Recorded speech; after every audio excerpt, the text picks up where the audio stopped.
Welcome back to my channel once again.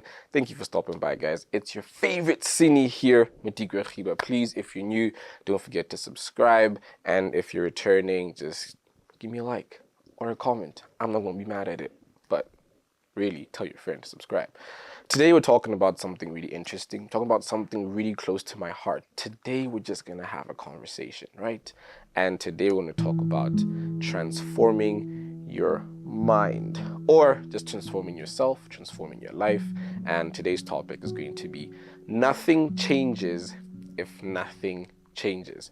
Today we're not talking about something technical. We're going to talk about something I'd say is really important for, I think, a lot of creators, be it content creators, fellow cineas, editors, and all of that stuff, right? Particularly as you're starting out in your journey and just trying to establish yourself, be it, from a client perspective, a personal skill perspective. I think I'll speak more on the personal skill, right? Nothing changes if nothing changes, right? And this goes to speak on you as a person. What are your daily processes?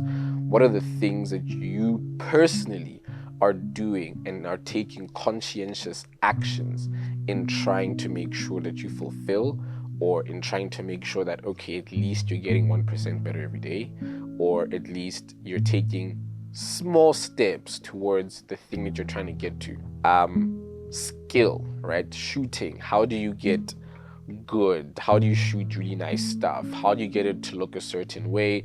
How do you get it to look like something that you see on TV, right? And I'll talk about my own personal journey, and hopefully you guys, grab a few nuggets from this, right? And first things first, right? I remember I was having a conversation with a friend of mine, right?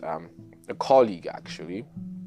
And I remember I was like, dude, as far as getting better at shooting, be it developing your eye, developing yourself as an editor, right?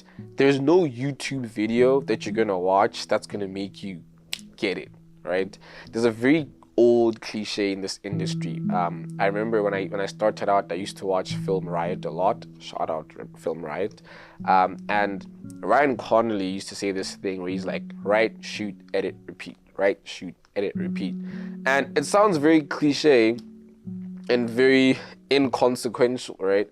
But honestly, that's literally how you get better. That's how you discover things. You literally just have to show up. We always talk about, yeah, dude, you just have to show up and do the thing. My bad, guys. Technical difficulties. My camera overheated for a second there. A very melodramatic moment. Also, damn, my skin is breaking out. I just know, like, sugary stuff. Hate to see me coming, and so does my skin. But anyway, getting back to the conversation, right? What I was talking about earlier was just, again, nothing changes if nothing changes, and that's you, right? You have to take the conscientious decisions to make yourself better and get more skilled or skillful at the discipline that you're trying to get good at, right? There's no 10 tips video that's gonna suddenly make you a great editor or a great cine or a great scriptwriter. You have to put yourself in that position to be that person, and you do that by shooting, editing, and repeating that entire process every single time.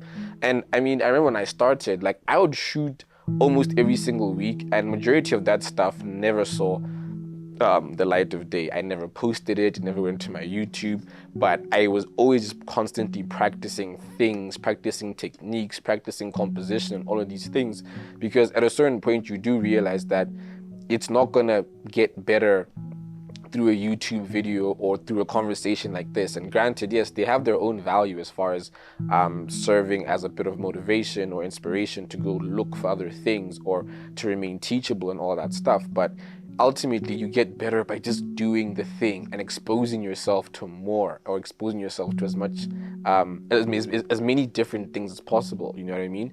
So, because I remember when I first started, right, I used to shoot on a Canon 80D, right?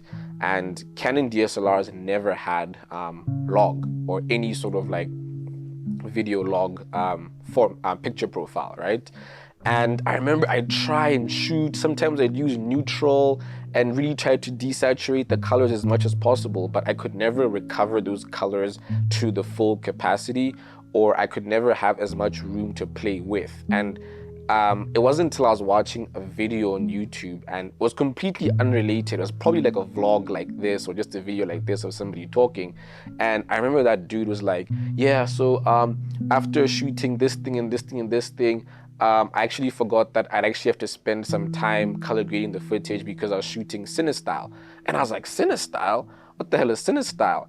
Did a little bit of research, Googled it, and figured out that that's how a lot of Canon users at the time were bypassing the issue of not having log in their cameras.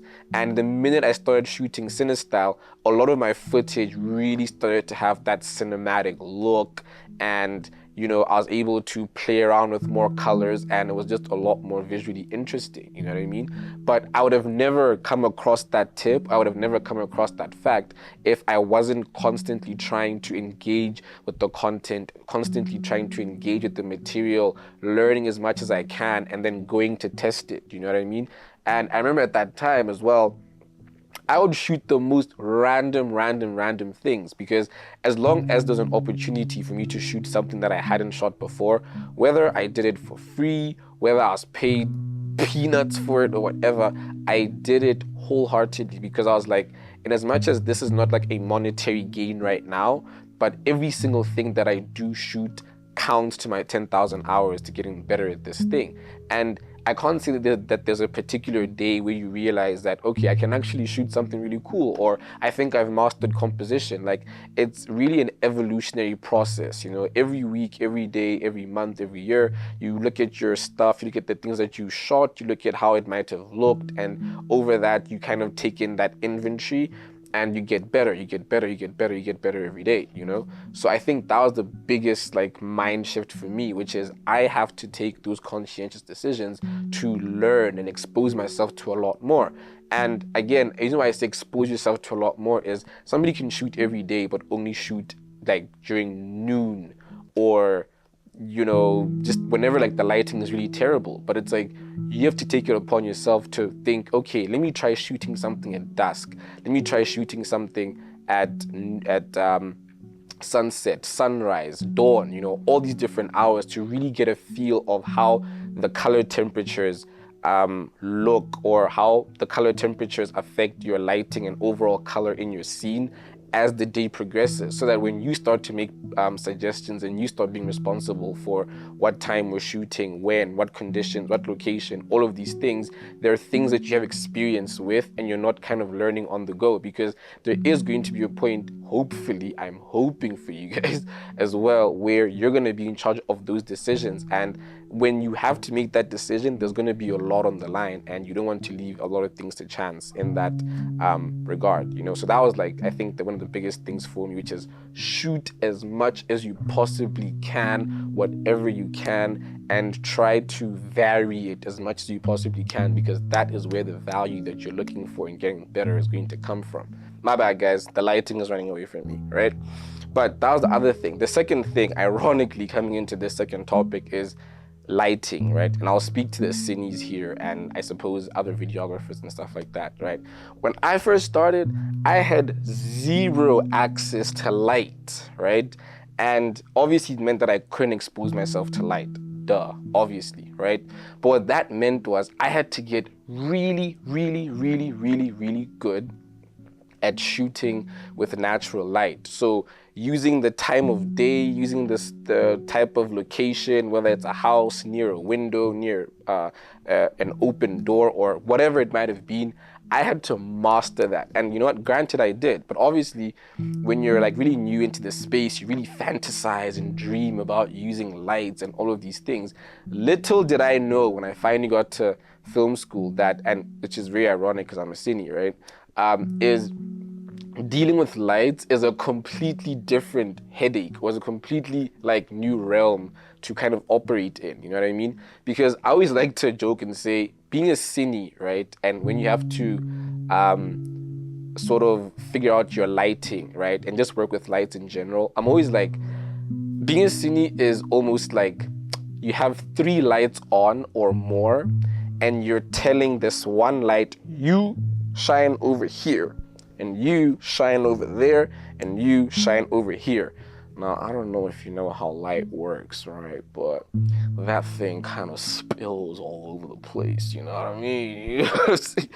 Right? But that's essentially what you're doing as a cine. You're basically telling light where to shine and only there and keep it just there. And that's not how light works, which is where it becomes very important for you to understand that relationship of light and how your camera perceives it and how your camera processes it and how it falls on whatever you're lighting. You have to understand that entire relationship as a whole so that things can kind of come together and you're able to execute that, you know? And I think over time, the more you do that, the more you expose yourself, the more that you practice it, the more that I'd say the gap between what you think and what you're able to execute, the gap becomes shorter and shorter and shorter and shorter until at a certain point it's really just one thing. You can now. Anyway, guys, my bad. Technical difficulties. Before I was really disrupted or disturbed by my mic dying on me. Going back to the basics, right? But essentially what I was talking about was the more that you're able to shorten that gap between what you're able to think about and what you're able to execute, I think a new chapter of your life really starts. And I think that's the goal that you want to work towards, you know what I mean? But honestly speaking, you only get there by shooting as much as you can and trying to repeat that process and tracking the steps that you're taking as much as you possibly can. Because at the end of the day, if you're not conscientious and deliberate in the steps that you take to get to that point, then you essentially never will.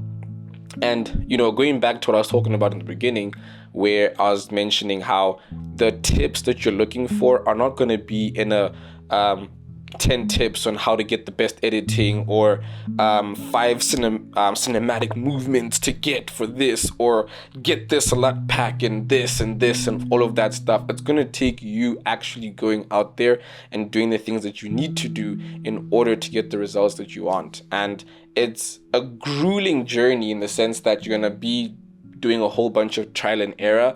And I think a lot of that journey is just failing until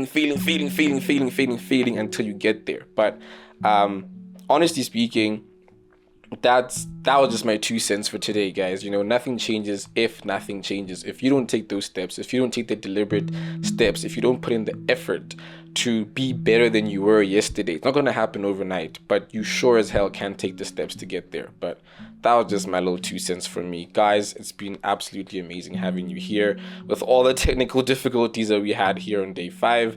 But if you like this video, please don't forget to subscribe down below, leave a like, leave a comment, and as always, it's been your favorite cine over here, Cinematographer.